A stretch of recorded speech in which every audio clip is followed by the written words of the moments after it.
Good morning. Now we will see next topic, that is final keyword from the our third chapter. Okay. Before it we have seen overloading and overriding. Now what do you mean by final? ऐसे भी final का meaning क्या होता है? Final मतलब India Marathi में बोलते अंतिम, उसके बाद कुछ नहीं होता। बराबर है। आपको अच्छे से मालूम है कि फाइनल जो फाइनल मैच रहती है वो लास्ट में रहती है, उसके बाद कोई मॉडिफिकेशन चेंजेस नहीं होते। जो कुछ भी हार जीत है उसके पहले रहती है। फाइनल मतलब लास्ट। तो final is a keyword in a Java which means it cannot be change once created. मतलब आप कोई भी चीज़ को फाइनल लगा देते हो पहले, तो वो बनने के बाद वैसे ही रहेगी, उसमें कोई भी चेंजेस नहीं होगी। अभी जावा में रहता क्या है? कुछ नहीं रहता। एक तो रहता है क्लास। क्लास किससे बनता है? वेरिएबल से बनता है, मेथड से बनता है। तो तीनों चीज़ें क्या हो सकती है? फाइनल हो सकती है। और फाइनल वेरिएबल, अगर वेरिएबल को फाइनल बनाते हैं तो इट कैनॉट बी रीअसाइन, मतलब उसको वापस से वेरी नहीं कर सकते, उसकी वैल्यू चेंज नहीं कर सकते, मतलब वो स्टैटिक बन गया। अगर मेथड को हम लोग फाइनल बोलते हैं तो उसको ओवरराइड नहीं कर सकते, और क्लास को अगर फाइनल बोलते हैं तो उसके आगे कोई बढ़ेगा नहीं, उससे कोई क्लास दैट इज एक्सटेंड नहीं होगा, मतलब इनहेरिट नहीं कर सकते। तो तीन चीज़ें हो गई। फाइनल मतलब लास्ट, चेंज नहीं होगी उसके बाद। वो तीन चीज़ें कौन सी है? वेरिएबल, तो वेरिएबल की वैल्यू चेंज नहीं होगी। क्लास, उसको एक्सटेंड नहीं कर सकते। और मेथड रहेगी तो उसको ओवरराइड नहीं कर सकते। ये देखो, आपको दिखाता हूँ बुक में से, दिख रहा है सामने? पढ़ो पॉइंट नंबर 1, 2 एंड 3। एकदम इजी है। सबसे पहला प्रोग्राम देखते हैं वेरिएबल का। प्रोग्राम देखो क्या है प्रोग्राम में। अभी मैं स्टार्टिंग का एक्सप्लेन नहीं करूँगा क्योंकि अभी आपको अच्छे से प्रोग्रामिंग आता है। देखो वेरिएबल क्या दिया है? एक्स, और दूसरे में क्या किया है? वाई। वाई इक्वल टू 20, पर वाई के आगे क्या लिख दिया है? कीवर्ड फाइनल लिख दिया है। मतलब दो वेरिएबल अपने पास। सिंपल प्रोग्राम है एकदम। उसके बाद प्रोग्राम में क्या कर रहे हैं हम लोग? वैल्यू प्रिंट कर रहे हैं। एक्स और वाई की आ जाएगी, बट उसके बाद क्या हम लोग किए? एक्स इक्वल टू 30 हो सकता है क्योंकि ये नॉर्मल इंटीजर है, और वाई इक्वल टू 40। बट ये प्रोग्राम कहाँ पे देखेगा? वाई की वैल्यू देखेगा। वाई कौन सा डेटा टाइप है? इंटीजर। लेकिन इंटीजर से पहले क्या अप्लाई किया? उसको फाइनल।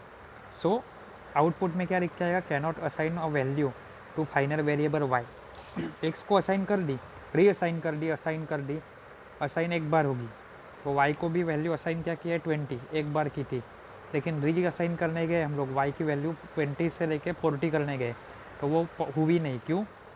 क्योंकि वहाँ पे मैंने फाइनल कीवर्ड लगा दिया है।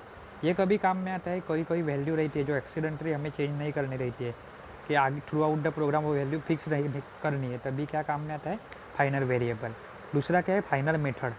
मेथड आप सबको मालूम है। तो ऐसी मेथड जिसको ओवरराइड नहीं कर सकते।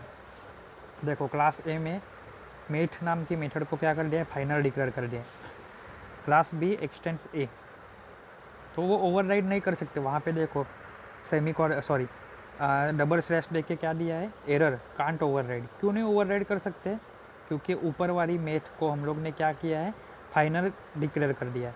और ओवरराइडिंग का कंसेप्ट पहले ही देखा है कि सुपर क्लास सब क्लास में सेम नेम रहेगा मेथड का, तो ओवरराइड बोल दिया जाता है नीचे वाले में। तो यहाँ पे मेथ नाम की मेथड इलीगल हो गई। क्यों? ऊपर मैंने फाइनल की वर्ड रख दिया है। अगर ऊपर का मैं फाइनल लिखता हूँ तो नॉर्मल ओवरराइडिंग जैसी चीज़ यहाँ पे हो जाएगी। और नेक्स्ट क्या है? तो फाइनल क्लास। अगर क्लास फाइनल होता है तो फाइनल क्लास को क्या नहीं कर सकते? एक्सटेंड नहीं कर सकते या फिर इनहेरिट नहीं कर सकते। That is if we want the class not to be subclass, मतलब सब क्लासिंग नहीं करना है या फिर इनहेरिट नहीं करना है या फिर उसका चाइल्ड क्लास नहीं बनाना है, तो उसको क्या डिक्लेयर करो? फाइनल डिक्लेयर करो। एग्जाम्पल देखो, वहाँ पे क्लास डेमो 1 है। क्लास डेमो 1 के बाद डिस्प्ले मेथड है उसकी, पब्लिक वॉइड डिस्प्ले। उसके बाद क्या किया है? Public class demo 3 expanse demo 1। तो वो डेमो 1 के पास एक्सटेंड होने के लिए आएगा, वो देखेगा लेकिन अरे मैंने डेमो 1 के लिए क्या असाइन किया था पीछे के पेज पे? तो फाइनल की वर्ड लगा दिया था। तो फाइनल बना दिया, मतलब उसकी ना तो मेथड, ना तो क्लास, ना तो वेरिएबल इनहेरिट होकर आगे नहीं जा सकते। That is final class demo 1, that is class name demo 1 cannot be inherited into demo 3 because keyword final is applied at the class कौन सा वाला डेमो 1 का। उसके बाद है सुपर। सुपर मतलब क्या है? The keyword super has specially been added for the inheritance. Super keyword किसके लिए अप्लाई किया है? इनहेरिटेंस के लिए। इनहेरिटेंस क्या होता है? ए नाम का सुपर क्लास, उससे बी सब क्लास बनता है। बी से अगर सी सब क्लास बनेगा तो B is the superclass, C is the subclass. C superclass बनेगा तो उसका लिए डी सब क्लास होगा, मतलब एक हायरार्की रहती है। The super is the keyword defined in the Java programming language. Whenever ये क्या करता है? The super keyword in a programming language refers to the superclass of a class where the super keyword is currently being used. Super keyword is a standalone statement that is it calls the constructor a super class in the base class. In short क्या है समझ के लो। एक class बनाया आपने ए नाम का, ए से लेके बी इनहेरिट होके आ रहा है, बी से लेके सी इनहेरिट होके आ रहा है, सी से लेके डी इनहेरिट होके आ रहा है। 4 चीज़ें इनहेरिट होके आ गई है। अभी डी बी के लिए सुपर क्लास कौन है? ए। सी के लिए सुपर क्लास कौन है? बी और ए। डी के लिए सुपर क्लास कौन है? A B C. अभी अगर मैं बोलता हूँ डी के सुपर क्लास को रेफर करो तो उसके लिए तो 3 सुपर क्लास है, यानी कौन है? ए बी है, बी एंड सी। तो ये टाइम पे सुपर अगर रेफर करते तो क्या करेगा? इमीडिएट सुपर क्लास को रेफर करेगा, यानी डी का इमीडिएट सुपर क्लास कौन है? सी।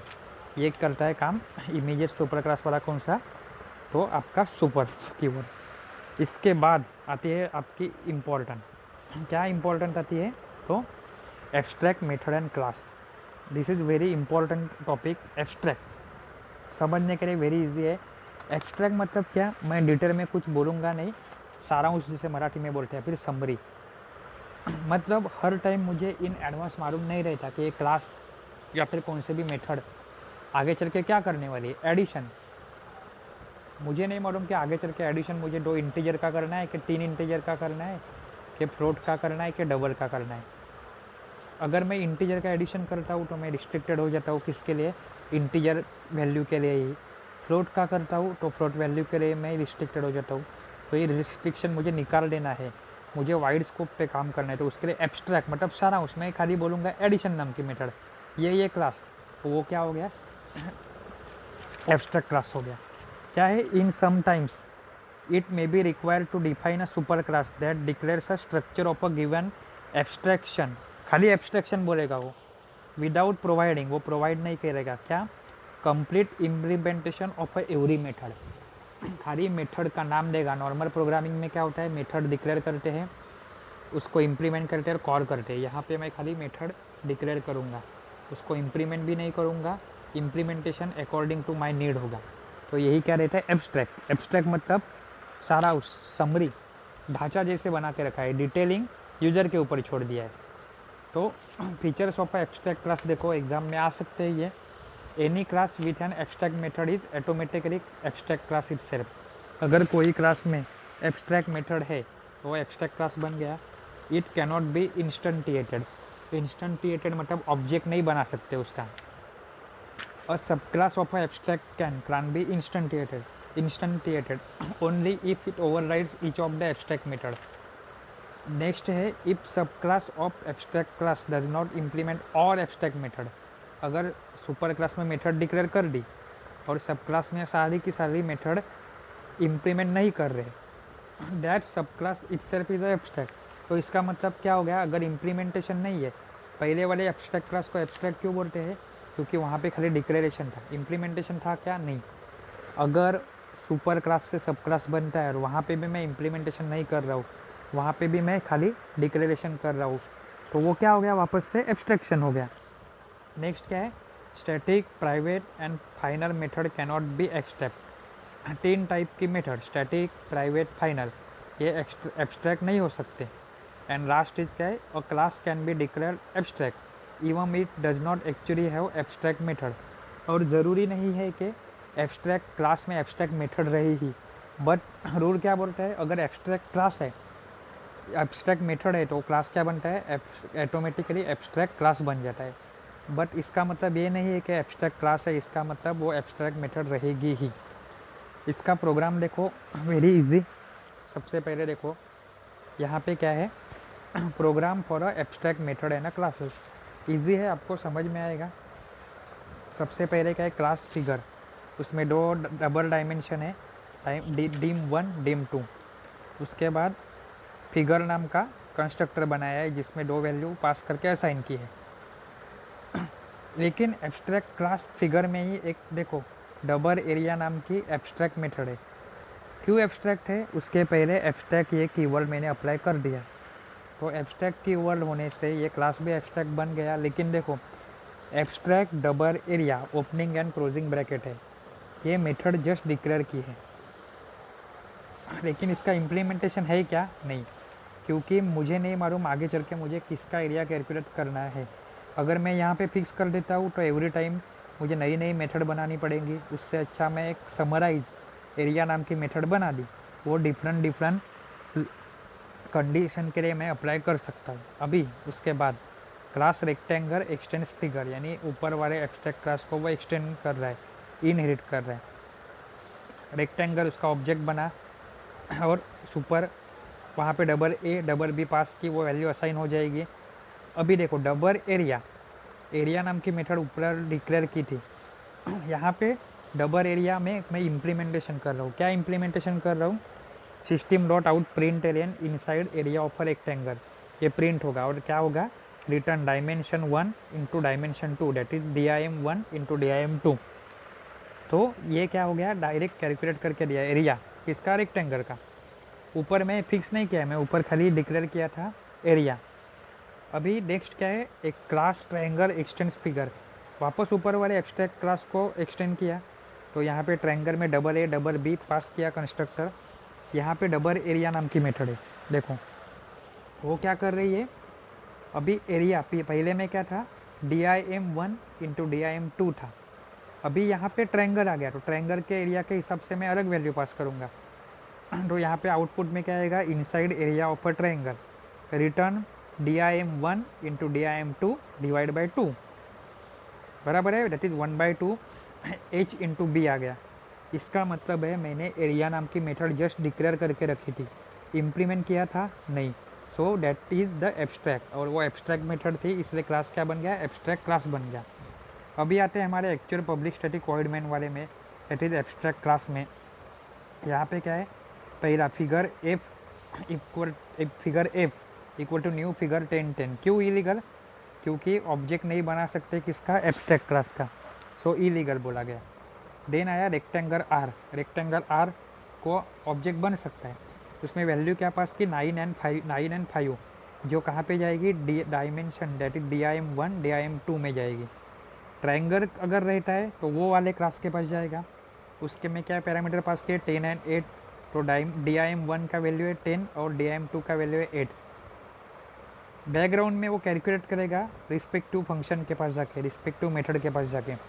अगर ट्रायंगल वाला है तो क्या आएगा, 1/2 इंटू 10 इंटू 8 दैट इज़ 40, और अगर रेक्टेंगल वाला है तो क्या होगा, 9 इंटू 5, क्योंकि डायमेंशन 1 DIM1 और DIM2 के पास के 9 एंड 5, तो वो क्या होगा, 9 इंटू 5 दैट इज़ 45 हो जाएगा। ये है एब्स्ट्रैक्ट मेथड आपकी। अभी उसके बाद कंसेप्ट आता है आपका स्टैटिक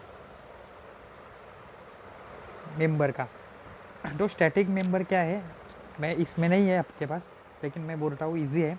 स्टैटिक मतलब क्या है, हर टाइम हम लोग जब भी कुछ भी ऑब्जेक्ट बनाते हैं तो वेरिएबल कॉल करना रहे उसका या मेथड कॉल करनी रहे, हमें क्या करना पड़ता है, ऑब्जेक्ट बनाना पड़ता है, बराबर है।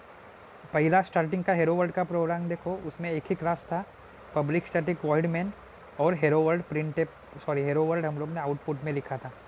प्रोग्राम रन होता है, लेकिन अभी जो प्रोग्राम देख रहे हैं उसमें क्या स्ट्रक्चर है, ऊपर एक क्लास है, उसमें वेरिएबल और मेथड रहती है, फिर नीचे एक क्लास बनता है जिसमें पब्लिक स्टैटिक वॉइड मेन होता है, वो नाम से प्रोग्राम सेव होता है, कौन से नाम से, जिसमें पब्लिक स्टैटिक वॉइड मेन है उससे। अभी ये बात तो सब ठीक है, लेकिन मेथड कॉल करने के लिए मुझे क्या करना पड़ता है, वो क्लास का ऑब्जेक्ट बनाना पड़ता है। तो सिंटेक्स क्या हो जाता है, object name dot method name या फिर object name dot variable name, ये होता है। ये सब पॉसिबल कभी है, ऊपर एक क्लास रहेगा, अब उसको इंस्टेंटिएट करते हैं या फिर ऑब्जेक्ट बनाते हैं नीचे वाले पब्लिक स्टैटिक वॉइड मेन वाले क्लास में। लेकिन ऐसा कैसे मैं कर सकता हूँ कि विदाउट क्रिएटिंग ऑब्जेक्ट मैं क्या करूँ, तो आपके लिए मेथड कॉल करूँ, तो उसके लिए भी एक तरीका है। और इसी मेथड को जिसको आपको विदाउट क्रिएटिंग ऑब्जेक्ट कॉल करना है, इसी मेथड या वेरिएबल को क्या डिक्लेयर करो, स्टैटिक करो। तो स्टैटिक का एक लाइन में मीनिंग हो सकता है एक कोई भी वेरिएबल या फिर मेथड को कॉल करना है without creating object of that class, then क्या यूज करते हैं हम लोग, स्टैटिक। वापस से आओ बेसिक प्रोग्राम पे। अभी देखो पब्लिक हेलो वर्ल्ड के प्रोग्राम में एक ही क्लास था, वो रन होता था। वो रन कैसे हुआ, विदाउट क्रिएटिंग ऑब्जेक्ट। कोई ऑब्जेक्ट बनाया आपने, नहीं, सिंगल प्रोग्राम था, वो रन हुआ। क्यों हुआ वो, पब्लिक स्टैटिक वॉइड मेन। इसका जानबूझ के फ़ोटो भेजा नहीं, क्योंकि ये आपको मैं पहले ही बोल चुका हूँ, जब भी पहले या दूसरे लेक्चर में मैंने पब्लिक स्टैटिक वॉइड मेन का मीनिंग समझाया था तभी। अभी आपको स्टैटिक का मीनिंग समझा। स्टैटिक क्या रहता है, एक कीवर्ड है। वो क्यों काम में आता है, कोई भी वेरिएबल को रेफर करना है, कॉल करना है, या फिर मेथड को कॉल करना है या फिर रेफर करना है, तो उसका ऑब्जेक्ट बनाना पड़ता है हर टाइम। तो विदाउट क्रिएटिंग ऑब्जेक्ट मुझे वेरिएबल या मेथड को कॉल करना है, तो वो मैं कैसे कर सकता हूँ, यूजिंग द कीवर्ड स्टैटिक। समझा। अभी नेक्स्ट हम लोग नेक्स्ट वाले लेक्चर में स्टार्ट करेंगे इंटरफेस। अच्छे से पढ़ो। Thank you.